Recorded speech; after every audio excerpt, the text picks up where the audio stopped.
పరలోకము భూమి కలిసిన చోట జరుగుతుంది. నా మాట అర్థం చేసుకోవాలి. ఎక్కడ జరుగుతుంది?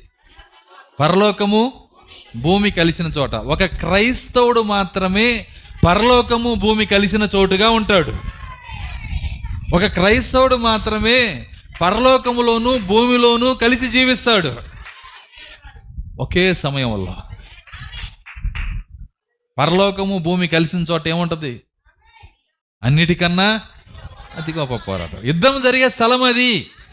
హల్లెలూయా. కాబట్టే ఒక క్రైస్తవుడు మాత్రమే అలాంటి స్థలంలో ఉంటాడు. అన్యులు ఆ స్థలంలోకి రాలేరు. వాళ్ళకి ఎటువంటి పోరాటం లేదు. మనకి పోరాటం, మనకి శోధనలు, మనకి ఇబ్బందులు. దేవుని కొరకు జీవించాలనే తపనున్న వాళ్ళకే ఇబ్బందులు, దేవుని కొరకు పోరాడాలనుకున్న వాళ్ళకే కష్టాలు. దేవుని స్తోత్రం. హల్లెలూయా. ఎంతమంది జీవించాలనుకుంటున్నారు? అంత ఈజీగా అది ఇది అన్నిటికన్నా అతి గొప్ప పోరాటం.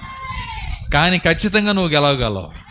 ఎందుకంటే నువ్వు దేవుడి నుంచి వచ్చిన ఆత్మవైతే జయించటానికే దేవుడు నిన్ను ఇక్కడ పంపించాడంట. హల్లెలూయా.